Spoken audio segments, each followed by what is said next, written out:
Hi guys, நீ நம்ம பார்க்க போகிற படம் இஸ் த்ரீ டாட்டர்ஸ். இது ரொம்ப எமோஷனலான ஒரு ஃபேமிலி ட்ராமா மூவி. விக்டர்னு ஒரு அப்பா அவரோட கடைசி காலத்தில் இருக்காரு. ரொம்ப உடம்பு சரியில்லாமல் கிட்டத்தட்ட சாரமாக இருக்காரு. அவருக்கு மொத்தம் 3 பொண்ணுங்க. அந்த 3 பொண்ணுகளுக்குமே ஒருத்தர் பேச பிடிக்காது.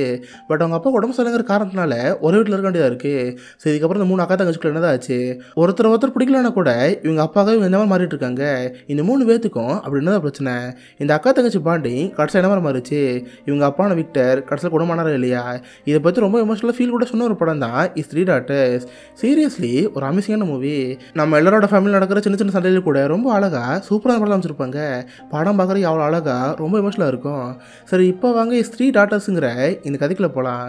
படத்தில் ஸ்டார்டிங்கே விக்டர்னு ஒருத்தர் அமைக்கிறாங்க. இவர் தான் அப்பா. பார்த்த கேன்சர் வந்து ஆள் படுத்த படிக்க இருக்காரு. எந்த ஒரு சுயநினைவும் இல்லாமல் இன்றைக்கும் நாளைக்கு தான் இருக்காரு. இவருக்கு மொத்தம் 3 பொண்ணுங்க. மொதல் பொண்ணு தான் கேட்டி. எல்லாமே தான் தான் நினைக்கிற கேரக்டர். இவர் தப்பே பண்ணால் கூட இல்லை நான் தப்பு பண்ணல, நான் பண்ணதான் கரெக்டுன்னு இந்த மாதிரி பிடிவாதமாக இருக்க கேரக்டர். இந்த 3 பொண்ணுங்களையே இவ தான் கோவக்காரி. 2வது பொண்ணு தான் நம்மியான கிறிஸ்டினா. இவ பார்த்தா சாந்தமான பொண்ணு. நமக்கு கடா வம்பு இருக்கிறது கொஞ்சம் சொல்லிட்டு அமைதியாக இருப்பா. முதல் 2 பொண்ணுங்க இருக்காங்களே, 2 கல்யாணம் ஆயிடுச்சு. அதில் நம்ம மீன் இருக்கால, இவளுக்கு மரபலான ஒரு பொண்ணு இருக்கா. இவளுக்கு அவள் பொண்ணு ரொம்ப பிடிக்கும். எங்கே யார்கிட்ட பேசினாலும் சரி அவள் பொண்ணை பற்றி புராணம் பாடிட்டே இருப்பா. என் பொண்ணு அப்படிப்பட்ட பொண்ணு, இதெல்லாம் பண்ணிட்டா தெரியுமா, என் பொண்ணு வேலைன்னு சொல்லிட்டு அவள் பொண்ணை பற்றி புரிந்து பேசிட்டே இருப்பா. 3வது பொண்ணு தான் ரேச்சல். இவளுக்கு இன்னும் கல்யாணம் ஆகலை. ஒரு பையனோட பழகிட்டு இப்போ லவ் பண்ணிட்டு இருக்கா. ரேச்சலை பொறுத்த வரைக்கும் இண்டிபெண்டனாக வாழ நினைக்கிற ஒரு பொண்ணு. நான் யார் வரைக்கும் தலையிட மாட்டேன், அது மாதிரி மற்றவங்களுமே என் வாழ்க்கையில் தலையிடக்கூடாது, என் உண்டியை வாழ இருக்குன்னு நினைக்கிற அந்த மாதிரி ஒரு பொண்ணு. இது இப்போ இந்த 3 பொண்ணு இருக்காங்களே, இல்லை முதல் 2 பொண்ணு முதல் ஃபியூ பிறந்தவங்க. நம்ம ரேச்சலை மட்டும் இவங்க அப்போட 2வது ஃபியூ பிறந்தவ. இதனால மற்ற 2 சிஸ்டர்ஸ்க்கு ரேச்சல் அளவுக்கு பிடிக்காது. இது போய் இவங்க பொதி இருக்கிற அந்த வீட்டை வேற அவரோட 3வது பொண்ணு எழுதி வச்சிருப்பாரு. இதை பார்த்து அந்த 2 அக்காக்கள் பிடிக்காது. பட் இருந்தாலும் பரவாயில்லன்னு 3 பேர் போய் ஒரே வீட்டில் இருப்பாங்க. இத்தனை நாளுக்கு ரேச்சல் தான் அவங்க அப்பா பார்த்துருப்பா. 2 பேரும் கடமை வேறு வீட்டில் இருந்திருப்பாங்க. இப்போ அவங்க அப்பா சாக போகிறனால 3 பேர் ஒரே வீட்டில் இருக்காங்க. பார்த்தா அந்த கேட்டு இருக்கால, அவள் புலம்பிட்டே இருப்பா. ஏன்னா அவங்க அப்பாவுக்கு டிஎன்ஆர் ஃபார்ம் ஒன்று இருக்குது. இப்போ ஏதாவது ஒரு பேஷண்ட் சாகணும்னு இருக்காங்க, நம்ம சிபிஆர்லாம் கொடுத்து உயிர் பிழைக்க வைப்பாங்களே. பட் அந்த மாதிரிலாம் பண்ண தேவையில்ல, நான் செத்துறேன், எனக்கு கரண கூட படிங்கிற மாதிரி தான் அந்த ஃபார்மே இருக்கும். அவள் அவங்க அப்பாவோட சைன் வாங்கியிருக்கணும். பட் 3 பேருமே சைன் வாங்க விட்டுருப்பாங்க. ஆனால் அந்த அக்காக்காரி இருக்காளே, அவள் தப்பு ஒத்துக்க மாட்டாளே. மற்ற 2 பேரை பார்த்து ஏண்டி எத்தனோட சொல்லியிருக்கேன், அப்பா நல்லா சுயனோட இருந்தப்பயே டிஎன்ஆர் ஃபார்ம் சைன் வாங்கியிருக்கணும், பட் சைன் வாங்க முடியும்னு சொல்லி அவன் தங்கச்சி திட்டே இருப்பா. பட் நான் மீன் காலையில் வாங்க மாட்டா. ஃபுல் அண்ட் ஃபுல் அவள் பொண்ணு பொண்ணு பாடிட்டு இருப்பா. என் பொண்ணு தெரியுமா, அப்புறம் மறுபலா அவளுக்கு இப்போ தான் 5 வயசு ஆகுது, நல்லா படிக்க ஆரம்பிக்கிறா, டிவிலாம் பார்க்குறா, நானும் கூட சேர்ந்து காட்டெலாம் பார்ப்பேன், ரொம்ப சூப்பரான பொண்ணுன்னு சொல்லிட்டு அவள் பொண்ணு வந்து புரிந்து பேசிட்டு இருப்பாளா. பட் நம்ம கேட்டால காலையில் வாங்க மாட்டா. அவள் 3வது பொண்ணை பார்த்து ரேச்சல், உனக்கு ஸ்மோக்கிங் பண்ண பழக்கம் இருக்குல்ல, இதுக்கப்புறம் வீட்டுக்குள்ளே ஸ்மோக்லாம் பண்ணாத, அப்பா காடி கேன்சர் இருக்குது, இதுக்கப்புறம் இதுவாக வெளியில் பண்ணு சொல்கிறப்ப இங்கே பாரு, ஒன்றும் புதுசாக ஆக்டிவ் பண்ணி இருக்காத, இத்தனை நாள் நான் தான் அப்பா பார்த்துக்கிட்டேன், நான் ஸ்மோக் பண்ணுற விஷயம் அப்பாவுக்கு நல்லாவே தெரியும், சொல்லப்போனால் அப்பாவுக்கு ரொம்ப பிடிக்கும், நான் இங்கே தான் ஸ்மோக் பண்ணுன்னு சொல்கிறப்ப நம்ம கேட்டு பிடிக்காது. 2 பேரும் அங்கனக்குள்ளேயே மாற்றி சண்டை போட ஆரம்பிப்பாங்க. கரெக்டாக அப்போ தான் ஏஞ்சலும் டாக்டர் வருவார். இவர் தான் எங்கள் அப்பா பார்த்துக்கிற டாக்டர். இவங்க 2 பேரும் மாற்றி சண்டை போடுறத பார்த்து அவர் ஓரம் நின்றுட்டு இருப்பாரா. பட் நம்ம மீனவரை பார்த்து, சார் இல்லை கண்டுக்காதீங்க, இவங்களோட இடத்துக்கு இதே வேலை தான், ஆனால் சண்டை போட்டுருப்பாங்க, உட்காருங்கன்னு சொல்கிறப்ப அவர் உட்காருவார். மேடம் சொல்லப்போனால் எனக்கு உங்கள் 3 பேர் பார்க்க பெருமையாக இருக்குது. இப்போ இருக்க நிறைய பசங்க அவங்க அப்பா அம்மா கண்டுக்கிறதே இல்லை. பட் பரவாயில்ல, உங்கள் 3 பேர் காரணம் இருந்தால் கூட உங்கள் அப்பா பார்த்துக்கிறீங்களே, ரொம்ப சூப்பர்னு எல்லோரும் பாராட்டிட்டு இருப்பார். சரி சார், எங்கள் அப்பா இப்படி இருக்காரு, சுயனுக்கு வராறான்னு கேட்டால் இல்லை, நாங்கள் ட்ரீட்மெண்ட் தரோம், நல்லா கோஆப்ரேட் பண்ணுறாரு, பட் ஒரு ஹெல்த்து இம்ப்ரூவ் ஆகிற மாதிரி தெரில, அதிகபட்சம் 2-3 வாரம் உயிரோட வாய்ப்பு இருக்குது, அதுக்கு மேலே உயிர் பழிக்க ரொம்ப இஷ்டம்னு சொல்கிறப்ப 3த்துக்கு ரொம்ப அர்த்தமாக இருக்கும். சோமாக்கு அதை பார்க்குறப்ப கவலைப்படாதீங்க, என் ஒய்ஃப் இருக்கா, அவள் அப்புறம் மரபலா, அவள் நர்ஸ் தான், அடிக்கடி வந்து அவள் பார்த்துக்கோன்னு சொல்கிறப்ப இது பார்த்து ஈன் கச்சியமாக இருக்குது. எனது உங்கள் ஒய்ஃப் பேர் மரபலாவா, என் பொண்ணு பேர் மரபலா தான், அவள் சூப்பரான பொண்ணு, அவளுக்கு 5 வயசு தான் ஆகுது, அவள் இதெல்லாம் பண்ணணும்னு சொல்லிட்டு அவள் பொண்ணை பற்றி பொண்ணு பேசிட்டே இருப்பாளா. இதை பார்த்து அவங்க குழந்தை வருது, ஏண்டி சும்மா இருறி, ஆனால் அவனும் பொண்ணை பற்றி புராணம் பாட்டிகிட்டே இருப்பேன். சரி சார், எங்கள் அப்பா சுயன வர வாய்ப்பு இருக்கா, ஏன்னா அவரும் டிஎன்ஆர் ஃபார்ம் சைன் வாங்கணும் முடியுமான்னு கேட்டால் வாய்ப்பு இல்லை மேடம், எதுக்கு நீங்கள் பார்த்துட்டே இருங்க, இன்றைக்கே சார் பிரச்சனை இருந்துச்சுன்னா உடனே ஃபோன் பண்ணுங்க, நான் வந்து பார்த்துக்கிறேன்னு சொல்கிறப்ப இவங்களும் சரி இருப்பாங்க. இப்போதைக்கு அந்த டாக்டர் அங்கேருந்து கிளம்பிடுவார். பார்த்தா கேட்டி அவங்க ஹஸ்பண்ட் ஃபோன் பண்ணுவா. பார்த்தா கேட்டோட பசங்களும் அவங்க ஹஸ்பண்டும் அவங்க வீட்டில் இருப்பாங்க. இவன் ஃபோன் பண்ணி எங்கள் அப்பா ரொம்ப சீரியஸாக இருக்காரு, எப்படி முடியுறதுக்கு 2-3 நேரம் ஆகும் நினைக்கிறேன், நான் எல்லாத்தையும் முடிச்சுட்டு அங்கே வரேன்னு சொல்கிறப்ப அவர் சரின்னு இருப்பார். இங்கே அப்படியே கட் பண்ண ரேச்சில் அமைப்பாங்க. வீட்டுக்குள்ளே ஸ்மோக் பண்ணால் அவங்க அக்கா கத்திட்டே இருக்கால, ஏன்னா வழி தெரியாமல் வீட்டுக்குள்ளே பார்த்தா ஒரு பார்க் ஏரியாமல் இருக்கும், அங்கே ஸ்மோக் பண்ணிகிட்டு இருப்பா. பட் வாட்ச்மேன் அங்கே வந்து, ரேச்சல் இங்கெல்லாம் ஸ்மோக் பண்ண கூட தெரியாதா, இங்கேருந்து போன்னு சொல்கிறப்ப, சார் ஜஸ்ட் இந்த ஒரு நாள் மட்டும் பர்மிஷன் தாங்க, வீட்டுக்குள்ளே போனால் போதும், எங்கள் அக்கா கையாமல் கற்றுட்டே இருப்பா, இங்கே ஸ்மோக் பண்ணுற அவனோட இங்கேருந்து போயிடுவேன்னு சொல்லிட்டு அவள் ஸ்மோக் பண்ணிகிட்டு இருப்பா. நான் அப்படி வீட்டுக்குள்ளே போகிறப்ப நம்பின்னு இருக்கால, ரேச்சல் இவ்வளோ நான் தான் அப்பா பார்த்துக்கிட்டேன், நீ கொஞ்ச நேரம் பார்த்துக்கிறியா, நான் ரெஸ்டாரண்ட் வரேன்னு சொல்கிறப்ப இல்லை நான் ஷாப்பிங் போகணும், நான் அப்புறம் வந்து பார்த்துக்கிறேன்னு சொல்லிட்டு ரேச்சல் கணக்காமல் கிளம்பி போயிடுவா. இதை பார்த்து நம்ம மீன் லைட்டாக கடுப்பாக இருக்கும், பட் அதை பற்றி கேட்க மாட்டா. கொஞ்ச நேரத்தில் பார்த்தா கேட்டு அங்கே வருவா. ஃப்ரிட்ஜ் திறந்து பார்த்தா ஃப்ரிட்ஜில் ஆப்பிளாக இருக்கும், பட் அது ஃபுல்லாக கெட்டு போயிருக்கும். பாரு இவளுக்கு அக்கறை கிடையாது, ஆப்பிளில் வாங்கி சாப்பிடாம இருந்திருக்கா போல, ஃபுல்லாக கெட்டு போய் அழி இருக்கு. இவெல்லாம் உருப்படுவாளா, நம்பரும் சோம்பரியா இருக்கா, எந்த ஒழுங்காக பார்க்க முடிக்கிறா, சரி அப்பா பார்த்துக்கிறாளா, இப்போ எங்கே போயிருக்கான்னு கேட்டா இல்லை அப்போலாம் பார்த்துக்கிற கிடையாது, இப்போதைக்கு ஷாப்பிங் போயிருக்கான்னு சொல்கிறப்ப இதை பார்த்து கேட்டி கோவந்து வருது. அவங்க என்ன மகாராணியா, நம்ம 2 பேரும் மட்டும் அப்பா பார்த்துக்கணுமா, அவளை பார்த்துக்க மாட்டாளா, எனக்கு கோவந்து வருதுன்னு சொல்லிட்டு கேட்டு தங்க சிரிட்டே இருப்பா. பார்த்தா கட் பண்ண நைட் டைம் ஆயிரும். நம்ம ஹீரோயின் அவள் பொண்ணு ஃபோன் பண்ணுவா, பாப்பா எப்படி இருக்கீங்க, இங்கே பாரு ஆமாம் எப்படி கொஞ்ச நாள் வந்துடுவேன், அது வரைக்கும் அப்பாவை டிஸ்டர்ப் பண்ணக்கூடாது, அப்புறம் உனக்கு ஒன்று தெரியுமா, தாத்தாவை பார்த்துக்கிறதுக்கு ஒரு டாக்டர் வந்தார், அந்த டாக்டரோட பொண்டாட்டி பேர் மரபுலா, அது உன் பேர், ஒரு நாள் நம்ம அவங்கள பார்க்கலான்னு சொல்லிட்டு ஜாலியாக பேசிட்டு இருப்பா. தென் 3 அக்கா தங்கச்சியுமே சாப்பிட்டு இருப்பாங்க. அப்போ நம்ம ஹீரோனும் உங்கள் அக்கா மட்டுமே ஒருத்தர் பற்றி ஒருத்தர் பேசிட்டு இருப்பாங்க. ஆமாக்கா உன் பொண்ணு எப்படி, என் பொண்ணில் காய்கறி சாப்பிட முடிக்கிறா, உன் பொண்ணு எப்படி கேட்குறப்ப அவளை அவ்வளோ சொல்லிட்டு இருப்பாளா. ஆனால் ரேச்சல் அதெல்லாம் காலையில் வாங்க மாட்டா. ஆக்சுவலி ரேச்சலுக்கு பெட்டிங் கட்டுற பழக்கம் இருக்கும். ஸோ போனை பார்த்துட்டு பெட்டிங் கட்டிகிட்டே இருப்பா. இதனால் கோபமான கேட்டி ஏண்டி என்ன தான் பண்ணிகிட்டு இருக்க, வீட்டில் இருந்துட்டு ஒரு வேலையும் பார்க்க முடிக்கிற, நானே சமைச்சு சாப்பிட கொண்டு வந்தால் கூட சாப்பிட ஃபோன் பண்ணிகிட்டு இருக்கேன், பேசாமல் சாப்பிடுன்னு சொல்கிறப்ப இங்கே பாரு பெட்டிங் போயிட்டுருக்கு, நான் காசு கட்டணும், எனக்கு சாப்பிட முக்கியம் கிடையாது, நான் அப்போ சாப்பிட்டுக்கிறேன்னு சொல்லிட்டு பாதியில் அங்கே எழுதி போயிடுவா. இதை பார்த்து கேட்டிக்கு போப்போ கோதைமேட்டே இருக்குது. பார்த்தா ரேச்சல் வீட்டுக்குள்ளே உட்காந்துருப்பா. சொல்லப்போனால் ரேச்சலுக்கு அவங்க 2 அக்கா ரொம்ப பிடிக்கும். ஆனால் அந்த பாசத்தை காட்ட முடியாமல் அவள் குருவி போயிருப்பா. கட் பண்ணால் அடுத்தான் காலையிரும். பார்த்தா நைட்டு ஃபுல்லாக கேட்டி தான் அவங்க அப்பா பார்த்துருப்பா. இதனால் காலையில் முடிஞ்சதுமே நம்ம மீனை பார்த்து கிறிஸ்டினா ரேச்சல் என்ன தான் பண்ணிகிட்டு இருக்கா, ஃபுல் அண்ட் ஃபுல் நீ நான் அப்பா பார்த்துட்ருக்கோம், அவள் கண்டிக்க மாட்டிக்கிறா, அவள்கிட்ட சொல்லுன்னு சொன்னால் நம்ம என்ன பண்ணுறது, இந்த வீடு அவள் பேரில் இருக்குது, அவள் சொல்கிற சட்டம், அப்பா இறந்து போயிட்டாருன்னா நீங்களும் இங்கேருந்து கிளம்பிட்டே இருப்போம், அவ்வளோ பெருசாக கண்டுக்கான்னு சொல்கிறப்ப கேட்டி அமைதியாக இருப்பா. பார்த்தா வழக்கம் போல் காலையில் டாக்டருங்க வருவார். ஃபுல்லாக செக் பண்ணி பார்த்துட்டு திரும்ப அதையும் சொல்லுவார், மேடம் உங்கள் அப்பா சீரியஸாக இருக்கார், எப்படி 2-3 வாரம் தான் கண்டிப்பாக இறந்துருவான்னு சொல்கிறப்ப, சார் நீங்கள் அதே சொல்லாதீங்க, எங்களுக்கு தேவையெல்லாம் டிஎன்ஆர் ஃபார்ம் இல்லைன்னா எங்கள் அப்பா ரொம்ப கஷ்டப்படுத்துவாங்க, அவர் நிம்மதியாக சாப்பிட விடாமல் ரொம்ப டார்ச்சர் பண்ணுவாங்க, எங்கள் அப்பா காலம் தேவை கிடையாது, டிஎன்ஆர் ஃபார்ம் மட்டும் வாங்கிட்டாங்கன்னு சொல்கிறப்ப நான் என்ன பண்ணுறது மேடம், உங்கள் அப்பா சுயனுக்கு வந்தால் தான் கையில் தாங்க முடியும், எங்களால் எதுவும் பண்ண முடியும்னு சொல்கிறப்ப கேட்டி கோவதிமேட்டே இருக்குது. அந்த கோவத்தை ஏன் காட்டுன்னு தெரியாமல் அவள் தங்கச்சி ரூம் போவா. பார்த்தா ஒரு ரூமில் படுத்துட்டு இருப்பா. இவள் செம்ம கடுப்பில் உங்கள் உள்ள போய் என் ரேச்சல் என்னதாண்டி பண்ணிகிட்டு இருக்க, உனக்கு அப்பா மேலே அக்கறை இருக்கா இல்லையா, நானும் வந்துலேருந்து பார்த்துட்டே தான் இருக்கேன், நானும் உங்கள் அக்கா வேலை பார்த்துட்டு இருக்கோம், நீ எந்த வேலையும் செய்யாமல் சொகுசாக மகாராணி மாதிரி இருக்க, அதுவும் பாத்ரூம் போனால் போதும் ஃபுல்லாக நாடிட்டு இருக்கு, ஸ்மோக் பண்ணி ஃபுல்லாக புகையாக இருக்குது, நான் உனக்கு கெஞ்சி கேட்குறேன் இந்த வீட்டில் ஒரு சில வாரத்துக்கு மட்டும் ஸ்மோக் பண்ணாத, நான் இங்கேருந்து போனதுக்கப்புறம் என்னென்ன பண்ணு, குடி கூத்தடி ஆப்பிள் கெட்டு போனதை வச்சுக்கோ, நாங்கள் கேட்கவே மாட்டோம், நாங்கள் இருக்கிற வரைக்கும் அமைதியாருன்னு சொல்கிறப்ப என்ன பேசி முடிச்சிட்டியா, இங்கேருந்து போடின்னு காசு தருவா. இதை பார்த்து கேட்டி கோவதிமேட்டே இருக்குது. பட் அந்த கோவத்தை எங்கே கட்டுன்னு தெரியாமல் ஆள் அமைதியாக இருப்பா. ரேச்சல் கடுப்பாகி வீட்டுக்குள்ளே வந்துருப்பாளா.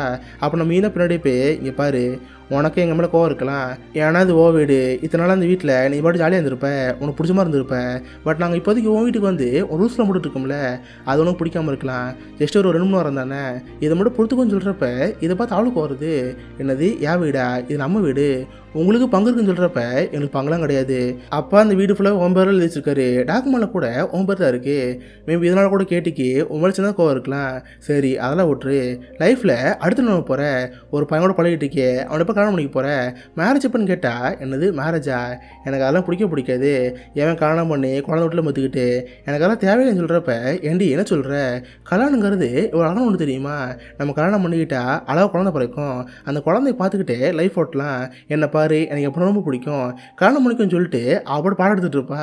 இதெல்லாம் ரேச்சல் காலையில் வாங்க மாட்டா, பெருசாக கண்டுக்காமல் அவள் அங்கே இருந்து அவன் பாய் ஃப்ரெண்ட் வீட்டுக்கு போவா, அவன் வீட்டுக்கு போய் அவங்க கூட புலம்பிட்டு இருப்பா, டே எனக்கு இப்போலாம் என் வீட்டுக்கு போய் பிடிக்க முடிக்குது, என் 2 அக்காவும் டார்ச்சர் பண்ணிட்டே இருக்காங்க, எப்போ பார்த்தாலும் ஸ்மோக் பண்ணாத, பெட்டிங் கட்டாத, ஒழுங்காக சாப்பிடுன்னு எனக்கு பாடத்திலே இருக்காங்க, எனக்கு வீட்டுக்கு போய் பிடிக்கலன்னு சொல்கிறப்ப என்ன பண்ணுறது, ஜஸ்ட்டு கொஞ்ச நாள் தானே பொறுத்து இருந்துக்கும்னு சொல்லிட்டு 2 படுத்து தூங்கிட்டு இருப்பாங்க. இங்கே அப்படியே கட் பண்ணால் நம்ம கேட்டே வைப்பாங்க, அவள் போட்டு வழக்கமாக புதுசாக ஃபோன் பண்ணிட்டு இருக்கிறப்ப ரமீன் ஓடிடுவா, அக்கா சீக்கிரம் ஓடி வா, அப்பாவுக்கு மூச்சு வாங்குன்னு சொல்கிறப்ப அவளுக்கு பயமாயிருச்சு. அவங்க 2 பேரும் வேகமாக அவங்க அப்பா ரூமுக்கு ஓடி போய் அவருக்கு சில பெயின் கில்லர் டேப்லெட்டில் இருக்கும், அதை கொடுக்குறப்ப அவர் அமைதியாயிருவார். இப்போ 2த்துக்கும் உயிர் இந்த மாதிரி இருக்குது. ஸோ உடனே நம்ம ஹீரோயின் அந்த டாக்டர் ஃபோன் பண்ணுவா.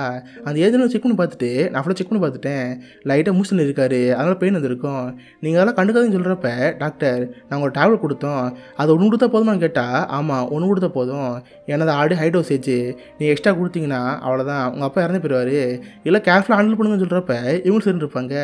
தென் அந்த டாக்டர் அங்கேருந்து போனதுக்கப்புறம் நம்ம ரேச்சல் இருக்கால அவள் வீட்டுக்கு அவள் பாய் ஃப்ரெண்டு கொடுத்துருப்பா. இதை பார்த்தா அக்கா குழந்தை வருது, ஏண்டி நீல ஒரு பொண்ணா, நம்ம அப்பா இந்த பக்கம் உயிருக்கு போராடிட்டு இருக்காரு, ஆனால் நீ ஏதோ ஒரு பொண்ணு வீட்டுக்கு கூட்டு வந்து வீட்டில் கூத்து வச்சுட்டு இருக்கியா, உனக்கு எல்லாம் கரெக்டாக தோணுன்னு கேட்டால் இங்கே பாருக்கா தேவையில்லாமல் வாய்க்கு வந்து விளையாடிட்டு இருக்காத, உனக்கு வேணால் தெரியாத பையன் இருக்கலாம், ஆனால் அப்பாவுக்கு இவன் நல்லாவே தெரியும், இவன் நான் லவ் பண்ணுற பையன், நிறைய வாட்டி அப்பா இவனும் உனக்கும் சாப்பிடலாம் இருக்காங்க, நீ தேவையெல்லாம் வாய்க்கு வந்து விளையாடாதுன்னு சொல்லிட்டு இவட ரூம் போயிடுவா. பார்த்தவங்க எல்லாரும் பேசினதை அந்த பாய் ஃப்ரெண்ட் கேட்டிருப்பான். அவனுக்கே கோவம் வந்து ஹே ரேச்சல் இன்னும் உங்கள் அக்கா வாய்க்கு வந்து விளையாடிட்டு இருக்கா, இது உன் வீடு தானே, உன் வீட்டில் வந்து நான் அதிகாரம் பண்ணுறாங்க, அவனுக்கு எது போக சொல்லு, எனக்கு கோவம் வருதுன்னு சொல்கிறப்ப இங்கே பாடுறா 1000 இருந்தாலும் எங்கள் அக்கா பற்றி நான் பேசலாம், அவங்க என்ன பேசலாம், பட் நீ வாயோடாதுன்னு சொல்கிறப்ப அவனுக்கு கோவம் வருது. இங்கே பாரு இத்தனை நாள் நீ தான் உங்கள் அப்பா பார்த்துக்கிட்ட, இன்னும் அக்கறை இருக்கிற மாதிரி இப்போ வந்து பேசிகிட்டு இருக்காங்களே, அவங்க பேசலாம் பார்த்து எனக்கு கோவம் வருது, சரி அமைதியாரு, நான் சும்மா வெளியே போயிட்டாருன்னு சொல்லிட்டு வெளியே வருவானா, அவள் கேட்டி நான் மீன் சாப்பிட்டுட்டு இருப்பாங்க, சும்மா பேருக்கு சாப்பிட போகிற மாதிரி, என்ன சார் சாப்பிட்டீங்களா வேணாம் வாங்களேன் ஒன்றா சாப்பிடுன்னு சொல்கிறப்ப இதை பார்த்துன்னு கோவம் வருது. இங்கே பாருங்க மேடம், எனக்கு வாழ்க்கையிலேயே சில பேர் பிடிக்காது, இந்த மனசுக்குள்ள ஒன்று வச்சுட்டு ஃபேக் நடிப்பாங்களே அவங்கள பார்த்தாலே எனக்கு கோவம் வரும், நேராக பேசுங்களேன், உங்களுக்கு தான் பிடிக்காதுல்ல, ஆமாம் உங்கள் தங்கச்சி பற்றி நீங்கள் என்ன நினைக்கிறீங்க, அவள் வெத்து வேட்டு எந்த அளவு சேமிக்க நினைக்கிறீங்களா, உங்கள் தங்கச்சி இத்தனை நாள் உங்கள் அப்பா பார்த்துக்கிட்டா, நீங்கள் பாட்டு ஜாலியாக உங்கள் புதுசாக கட்டிக்கிட்டு வெளியூரில் தான் இருந்தீங்க, உங்கள் அப்பா ரொம்ப நல்ல மனுஷன் ஜாலியாக பேசுவார், இந்த இடம் இருக்குல்ல இங்கே தான் சோஃபாவில் உட்காந்து நானும் ஒரு டிவி பார்ப்போம், ரொம்ப ஜாலியாக பேசுவார், உங்களுக்கு உங்கள் அப்பா பற்றி தெரியுமா, உங்கள் அப்பாவுக்கு ஆப்பிள் ரொம்ப பிடிக்கும், ஸோ உங்கள் அப்பாக்காக அவள் ஃப்ரிட்ஜில் ஆப்பிள் வாங்கி வச்சா, இப்போ உங்கள் அப்பா உடம்பு எல்லாம் போடனால அந்த ஆப்பிள் யார் சாப்பிடல, அது ஃப்ரிட்ஜ்லேருந்து கெட்டு போச்சு, பட் நீங்கள் என்ன பண்ணீங்க, அவள் தான் என்னமோ சும்மா ஆப்பிள் வாங்கி வச்சு கெட்டு பண்ண நினச்சிருக்கீங்க, அவளை நீங்கள் புரிஞ்சுக்கோங்க, அவளை நீங்கள் ஹேட் பண்ணியிருக்கீங்க, நீங்கள் பண்ணலாம் தப்புன்னு சொல்கிறப்ப இதை பார்த்து கேடி கோவம் வருது. அப்போ என்ன சொல்ல வரீங்க, நான் என்ன சுயநலவாதியா, என்னை பார்த்தா சொல்கிறீங்களா கேட்டால் ஆமாம் உன்னை பார்த்தா சொல்கிறேன், மனசுக்குள்ள ஒன்று வச்சுட்டு வெளியே ஃபேக் நடிச்சிட்டு இருக்க, நீ ஒரு பொய்க்காரன்னு சொல்கிறப்ப இதை பார்த்து கேடி கோவமிட்டே இருக்கு. ஏ ரேச்சல் சீக்கிரம் வெளியே வாடி, உன் பாய் ஃப்ரெண்ட் குடிச்சதை வளரிட்டு இருக்கான், அவனை இங்கேருந்து போச்சுன்னு சொல்கிறப்ப ரேச்சல் வெளியே வருவா. எதுவும் பேசாத நீ வீட்டுக்கு போ, ஏதோ நாளைக்கு பார்த்துக்கலான்னு சொல்லிட்டு அவள் பாய் ஃப்ரெண்டாக அனுப்பி வச்சிருவா. ரொம்ப சோகமாக ரேச்சல் வெளியே இருப்பா. திரும்ப வீட்டுக்கு வரப்ப இதை பற்றி கேட்டே இஷ்டமாக இருக்குது. ஆமாம் அவன் சொன்ன கரெக்டு தானே, இத்தனை நாள் அவள் தான் அப்பா பார்த்துக்கிட்டா, நம்ம தான் புரிஞ்சுக்காமல் கற்றுக்கிட்டோம், அவளுக்கு சாரி எப்போன்னு சொல்லிட்டு ரேச்சல் என்னை மன்னிச்சிரு, நான் அவனுக்கு பண்ண மாட்டேன்னு சொல்கிறப்ப அவளுக்கு கோவம் தான் இருக்குது. இங்கே பாரு நீ எதுவும் பண்ண வேணாம், நீ அப்பா பார்த்தானுங்க வந்திருக்க, பார்த்துட்டு இங்கேருந்து கிளம்பிட்டாரு, என் வாழ்க்கையில் தலையிடாத, நான் மட்டும் ரூம்ல இருக்கேன்னு சொல்லிட்டு அவன் வந்து பார்ப்பாள. இதை பற்றி கேட்டி கோவம் வந்துருச்சு. ஏண்டி நானே சமாதானம் பேசலாம் வந்தேன், சண்டை போட்டுட்டு இருக்கியா, இங்கேருந்து போடின்னு சொல்லிட்டு 2 சண்டை போட்டுட்டு இருப்பாங்க. இதை பார்த்து கடுப்பான நம்ம ஹீரோயின் உள்ளே போந்து 2 பேர் பிடிக்கலாம் பாப்பா, பட் 2 பேரும் மாற்றி சண்டை போட்டுட்டு இருப்பாங்க. ஒரு இடத்துல கோவமாகி கெட்டாவது போட்டு கத்த ஆரம்பிப்பா. ஏண்டி நீங்களும் அக்கா தங்கச்சியா, இது என்ன வீடு மாதிரியா இருக்குது, ஒரு பக்கம் நம்ம அப்பா சாக போகிறாரு, இன்னொரு பக்கம் பார்த்து சின்ன பிள்ளைங்க மாதிரி மாற்றி சண்டை போட்டுட்டு இருக்கீங்க, நீங்களே வாழ்க்கை உருப்ப மாட்டேங்கடி, நீங்களே வேஸ்ட்டுன்னு சொல்லிட்டு அவள் கற்றுவா. இதை பார்த்து கேட்டி கோவமாயிருச்சு. அவ்வளோதான், இந்த வீட்டில் தான் நமக்கு மதிப்பு இருக்க முடியுது, இங்கேருந்து போயிடும்னு சொல்லிட்டு பொடிப்படியில் காலி பண்ணிட்டு இருப்பாளா. இதை பார்த்து கிருஷ்ணாவுக்கு ரொம்ப அர்த்தமாக இருக்கும். மெதுவாக அவளும் அக்காவை பார்த்து அக்கா என்னை மன்னிச்சிடுறி, ஏதோ கோவத்தை கத்திட்டேன், சொல்லப்போனால் நீ தான் மூத்த பொண்ணு, எல்லாத்தையும் பொறுமையாக நீ தான் பார்த்துக்கணும், ஆனால் நீயே சண்டை போட்டுட்டு இருக்க, சரி இப்போதைக்கு இதை நினச்சி பார்க்க வேணாம், நான் தங்கச்சி கூப்பிட்றேன், 3 பேர் உட்காந்து மனசு விட்டு பேசுவோம், நம்ம கஷ்டங்கள்லாம் எங்கேருந்து போச்சுன்னா பிரச்சனை வராதுல்ல, நம்ம அப்பாவை சந்தோஷமாக அழுகி போய்ப்போன்னு சொல்கிறப்ப அவளுக்கு ஓகே தான் தோணுது. சேன் ரேச்சலை கூப்பிட்டு பேச ஆரம்பிப்பாங்க. ரேச்சல் என்னை மன்னிச்சிரு, ஆக்சுவலாக அவங்ககிட்ட சாரிக்கு தான் வந்தேன், அது வாய் தவறி சண்டை மாறிடுச்சு, என்னை மன்னிச்சிரு, ஆக்சுவலாக நீ தான் அப்பாவுக்கு ஆப்பிள் வாங்கி வச்சிருக்க, ஆனால் அதையும் நான் புரிஞ்சுக்காம உங்களோட தப்பு பேசிட்டேன், என்னதான் இருந்தாலும் இது ஓ வீடாச்சே, உன் வீட்டில் சண்டை போட்டுக்கூடாதுன்னு சொல்கிறப்ப இதை பார்த்து ரேச்சல் கோவம் வருது. ஏண்டி உங்களோட இடத்துக்கு என்னதான் பிரச்சனை, நானும் அதில் பார்த்துட்டே இருக்கேன், இது ஓ வீடு ஓடுன்னு சொல்லிட்டு இருக்கீங்களே, ஆமாம் இது என் வீடு தான், என் பருள் தான் இருக்குது, ஆனால் அதுக்குன்னு இது என் வீடு ஆயிருமா, இல்லை உங்களுக்கு பங்கு இருக்குது, இது நம்ம வீடு, நம்ம வீடுன்னு பேசுங்கன்னு சொல்கிறப்ப அவள் கேட்க மாட்டா. அப்போ தான் நமக்கு இன்னொரு விஷயம் தெரிய வருது. ஆக்சுவலாக ரேச்சல் இருக்கால, நம்ம என்ன நினச்சிட்டு இருந்தோம், ரேச்சல் செகண்ட் ஒய்ஃப் தான் வச்சுருந்தோம்ல. ஆனால் ரேச்சல் இவங்க அப்பாக்கே பிறக்கல. ஆக்சுவலாக ரேச்சலோட அம்மா இதுக்கு கல்யாணம் பண்ணியிருப்பாங்க. அதில் பிறந்த பொண்ணு தான் ரேச்சல். ரேச்சலோட உண்மையான அப்பா 4 சேர்ந்து போயிருப்பார். அதுக்கப்புறம் தான் எங்கள் அம்மா இப்போ இருக்கிற அந்த அப்பா கல்யாணம் பண்ணி 2வது ஒய்ஃப் இருப்பாங்க. அப்போ தான் அந்த அப்பாவுக்கு இவர் தான் 3வது பொண்ணு. என்னதான் அந்த பொண்ணு தனக்கு பிடிக்கலாம் கூட 3வது பொண்ணாக பார்த்துருப்பாரு. இதை பற்றிலாம் பேசுகிறப்ப ரேச்சலாட்ட கோவம் வந்துட்டுருக்கு. இங்கே பாருங்கள், இவர் எங்கள் அப்பா இல்லாமல் இருக்கலாம். ஆனால் சின்ன வயசுலேருந்து நான் இவர் தான் அப்பா பார்க்குறேன், இவர் தான் அப்பான்னு சொல்லிட்டு லைட்டாக ஹேர்ட் ஆகியிருக்கோம். திரும்ப சண்டை சமாதானமாகாமல் கோஷ்டாங்க கிளம்பிடுவாங்க. காலையில் நான் மீன் போய் அவங்க அக்காவை பார்த்து, அக்கா நைட்டு நீ பேசுனது ரொம்ப தப்பு, என்னதான் இருந்தாலும் அவன் தங்கச்சி 4 வயசு இருந்தப்போ இந்த வீட்டுக்கு வந்தா, நம்ம கூடயே ஒரு தங்கச்சி வளர்ந்தா. கொஞ்சம் காலங்க அப்புறம் அவங்க அம்மா இறந்து போயிட்டாங்க. நம்மள மாதிரி அம்மா இல்லாமல் அவள் ரொம்ப கஷ்டப்பட்டா. இப்படி அப்பா பற்றி பேசினா ரொம்ப வருத்தப்பட்டுப்பால. நீ பேசுறது ரொம்ப தப்புன்னு சொல்கிறப்ப கேட்டிக்காதெல்லாம் புரியுது. பட் ஈகோ அது விட மாட்டேங்குது. நான் பண்ணதை கரெக்டுன்னு அவள் அதை பற்றி வச்சுட்டு இருக்கா. பார்த்தா நைட் டைம் வந்திருக்கோம். இப்போதைக்கு உங்கள் அப்பா சாரமாக இருக்கார்ல, ஸோ அவங்க அப்பாவை பற்றி ஒரு கட்டுரைலாம் இருக்கா. இந்த மாதிரி கட்டுரை எல்லாத்தையுமே நியூஸ் பேப்பரில் போடலாம். ஸோ அதுக்கு அவங்க அப்பா பற்றி கொஞ்சம் எழுதிட்டு நானும் எவ்வளோ வச்சு பார்க்குறேன். பட் அப்பா பார்த்த ஞாபகங்கள் எனக்கு பேசலாமல் இருக்குது. ரேச்சல், உனக்கு அது ஞாபகம் இருக்கா? நீ அப்பா பற்றி சொல்லுன்னு சொல்கிறப்ப அதுவும் நிறைய அவங்க அப்பாவோட வந்திருக்காளே. ஸோ அவங்க அப்பா பார்த்த நினைவுகளாக சொல்கிறப்ப இவ்வளோ எழுதிட்டே இருப்பா. நம்ம கிருஷ்ணா கிட்ட கேட்குறப்ப அவள் சொல்ல ஆரம்பிப்பா. ஆக்சுவலாக நம்ம கிருஷ்ணா இருக்கால, இவள் சின்ன பொண்ணு வந்தப்ப டிவி பார்த்துருப்பா. அவளுக்கு பிடிச்ச கேட்டை இறந்து போயிருக்கோம். அந்த கேட்டை இறந்து போச்சு நினச்சா வளர்ந்துட்டு இருந்திருப்பா. அப்போ அவங்க அப்பாவோட பார்த்து, இங்கே பாருமா, இதெல்லாம் ஃபேக்கு, படத்தில் வரது எல்லாமே பொய்யா இருக்கும், ஆனால் ரியல் லைஃப் இருக்கும் பார்த்தியா, அது ரொம்ப மோசமானது. நமக்கு பிடிச்சவங்க யாராவது இறந்துட்டாங்கன்னா நம்ம ரொம்ப கஷ்டப்படுவோம். அதுலேருந்து மூவ் ஆகிறதுக்கு ரொம்ப நாட்கள் ஆகும். இல்லை மனசு வச்சுக்கோன்னு சொல்லிட்டு அப்பா என்ன சொன்னார். அதனால் எனக்கு இப்போ வரைக்கும் ஞாபகம் சொல்கிறப்ப இதெல்லாம் கேட்டே இருப்பா. ஸோ எல்லாத்தையும் சேர்த்து ஒரு கட்டுரை எழுதிட்டு இருப்பா. ரேச்சலை பார்த்து, ரேச்சல், நான் திரும்ப ஒரு சாரி தான் கேட்டுட்ருக்கேன், என்னை மன்னிச்சிரு. நீ எத்தனை நான் அந்த மாதிரி பேசிடக்கூடாது, எனக்கே புரியுது. நான் பண்ண நிறைய விஷயங்கள் ரொம்ப தப்பாக இருக்குது. பட் என்ன பண்ணேன், எங்கேயும் கேட்க மாட்டேங்குது. நான் பண்ண தப்புன்னு ஒத்துக்காமல் அதுக்கு டிஃபன் பண்ணிட்டே இருக்கேன், என்னை மன்னிச்சிரு. நான் பண்ண ரொம்ப தப்புன்னு சொல்கிறப்ப இதை பார்த்து ரேச்சலுக்கு எமோஷனலாக இருக்கும். அக்கா, எதுக்கு என்கிட்ட மனைவி வைக்கிற? என்னதான் இருந்தாலும் நீ அக்கா வச்சே, உனக்கு நான் திட்டுறதுக்கு உரிமை இல்லையா? தாராளமாக திட்டுன்னு சொல்கிறப்ப அவளுக்கு ஹாப்பியாக இருக்குது. ஸோ எப்படி சக்ஸஸ்ஃபுல்லாக 3 அக்கா தங்கச்சி ஒன்று சேர்ந்துட்டாங்க. ஸோ இப்போதைக்கு 3 பேர் ஒன்றா போய் அவங்க அப்பா பார்க்கலான்னு இருப்பாங்க. பார்த்தா அவங்க அப்பா நார்மலாக மாற மாதிரி இருக்குது. ரொம்ப ஜாலியாக வீழ்ச்சியில் உட்காந்துருப்பாரு. அவரை மெதுவாக ரூம்லேருந்து கூப்பிட்டு வந்து ஹாலில் பார்த்தா ஒரு சோஃபா இருக்கும். அந்த சோஃபாவில் உட்காருப்பாங்க. பார்த்தா ஒரு கையில் ஃபுல்லாக டியூப்பாக போயிட்டுருக்கோம். அது அந்த அப்பாவுக்கு பிடிக்காது. பார்த்து டியூப்பில் பிடிங்கி போட்டு மனுஷன் நார்மலாக இருப்பார். அவர் கூட நடக்க ஆரம்பிச்சிருவாரா. இதை பார்த்து 3 ஆச்சரியமாக இருக்கும். அவர் நடந்து போய் டேபிளில் வைப்பார். பார்த்தா நம்ம கேட்டி அவங்க அப்பாவுக்கு கட்டுரை இருப்பாள். அந்த கட்டுரையை படித்து பார்ப்பாரு. படித்து பார்த்து அவருக்கு எமோஷனலாக இருக்குது. பரவாயில்ல கேட்டி, உனக்கு என்னை பற்றி இவ்வளோ தெரிஞ்சிருக்கு, என்னை பற்றி அழகாக கட்டுரை எழுதியிருக்க, ரொம்ப தேங்க்ஸ்ன்னு சொல்கிறப்ப இதை பார்த்து கேட்டி ரொம்ப ஹாப்பியாக இருக்குது. நம்ம கிருஷ்ணாவை பார்த்து, கிருஷ்ணா, இந்த குடும்பத்திலேயே நீ தான் பொறுப்பான பொண்ணு. என்ன தான் நீ 2வது பொண்ணாக இருந்தாலும் நீ தான் நான் பொறுத்த மூத்த பொண்ணு. நீ தான் இந்த குடும்பத்தை எடுத்து கொண்டு போகணும். 3 அக்கா தங்கச்சி கடைசியாக போடக்கூடாது. 3 பேர் ஒன்றா ஒரே குடும்பம் இருக்கணும், அதே ஆசை. அடுத்து கடைசியாக ரேச்சல். ரேச்சல் உங்கள் குடும்பம் தங்கச்சி இல்லாமல் இருக்கலாம், ஆனால் என்னை பொறுத்த வரைக்கும் அவள் தான் உங்கள் தங்கச்சி. நீங்கள் 2 பேரும் தான் அவளை பார்த்துக்கணும். சொல்லப்போனால் ரேச்சல் ரொம்ப வருத்தப்பட்டா. ரேச்சலோட அம்மா இருந்த போடப்போ நான் கூட தான் இருந்தேன். அவங்க அம்மா இருந்தது கூட ரேச்சல் அந்தளவு அழுகல. ஆனால் நீங்களோட கல்யாணம் பண்ணி போனீங்களே, உங்களுக்கு புரிய முடியாமல் அவள் ரொம்ப வருத்தப்பட்டா. அந்தளவுக்கு ரேச்சலுக்கு உங்களோட ரொம்ப பிடிக்கும். கடைசி வரைக்கும் நீங்கள் ரேச்சல் வெறுக்காதீங்க, அவ்வளோ தங்கச்சியை கூட வச்சுக்கோன்னு சொல்கிறப்ப இதை பார்த்து அவங்களுக்கு எமோஷனலாக இருக்குது. பார்த்தது எல்லாமே ஒரு கற்பனை மாதிரி. ஆக்சுவலாக அந்த அப்பா இருக்கார்ல, அவர் சோஃபாவில் வச்சப்பே அந்த அப்பா இறந்து போயிருப்பார். இதெல்லாம் ஒரு ஆவி நினச்சி பார்க்கணுமா வச்சுருப்பாங்க. தன் 3 பொண்ணு இந்த மாதிரி இருக்கணும், தன் 3 பொண்ணு பேசணும்னு சொல்லிட்டு அவர் நினச்சி பார்த்துருப்பாரு. பார்த்து இப்போதைக்கு அந்த 3 பொண்ணுங்க எமோஷனலாக இருப்பாங்க. அவங்க அப்பா புடத்து மேலே உட்காந்து சிமிச்சு வளர்த்துட்டு இருப்பாங்க. ஸோ ஒரு அவங்க அப்பா இறந்து போனால அவருக்கு அந்த காரியெல்லாம் போயிட்டுருக்கு. எல்லா விஷயம் முடிஞ்சதுக்கப்புறம் 3 பேர் ஒரே வீட்டில் இருப்பாங்க. பட் இதுக்கப்புறம் அது நடக்காது. 3 பேருக்கு வேற ஒரு வாழ்க்கை இருக்குது. அந்த வாழ்க்கையை பார்த்துட்டு போய் தான் ஆகணும். பட் கடைசியாக இந்த ஒரு நாள் இருக்கே, இது நம்ம ரொம்ப ஹாப்பியாக இருப்போம்னு சொல்லிட்டு அவங்க அப்பா இருந்து போயிருப்பார்ல, அந்த சோஃபாவில் 3 பேர் உட்காந்து வைப்பாங்க. அந்த சோஃபாலேயே 3 அக்கா தங்கச்சி படுத்துவாங்க. இதை பார்த்து அவங்க அப்பாவோட ஆன்மாக்கு ரொம்ப சந்தோஷமாக இருக்கும். பார்த்தா அடுத்த நாள் ஆயிடுச்சு. நம்ம ஹீரோயின் கேட்டி 2 பேரும் பொட்டுப்படியில் காலி பண்ணி அவங்க ஊர் போல இருப்பாங்க. கடைசியாக அவங்க 3 பேருக்குள்ள அந்த மனக்காசு ஃபுல்லாக போய் 3 பேரும் நல்லா அக்கா தங்கச்சி மாதிரி இருப்பாங்க. ரேச்சல் ஹக் பண்ணிட்டு 2 பேரும் வந்து கிளம்பி போவாங்க. பார்த்தா இப்போதைக்கு அந்த வீட்டில் யாரும் இல்லை. யாரும் அந்த வீட்டில் ரேச்சல் மட்டும் இருக்கா. அந்த தனிமையே அவளுக்கு ரொம்ப கஷ்டமாக இருக்குது. ஸோ ஸ்மோக் பண்ணிட்டு அவங்க அப்பா நினச்சி பார்த்துட்டே இருக்கா. இதோட ஸ்ரீ டாட்டர்ஸுங்கிற இந்த ஒரு படம் முடியுது. ஸோ கண்டிப்பாக உங்க எல்லாருக்குமே இந்த படம் பிடிச்சுன்னு நினைக்கிறேன். அப்படி பிடிச்சிருந்தா வீடியோக்கு லைக் பண்ணுங்கள். இந்த மாதிரி வித்தியாசமான மூவிஸ் பற்றி தெரிஞ்சுக்க மிஸ்டர் எழுத பண்ணிச்சுக்கோங்க. உங்கள் இடத்துல ஒரு ஆசமான வீடியோ மீட் பண்ணுறேன். அது வரைக்கும் பை கைஸ்.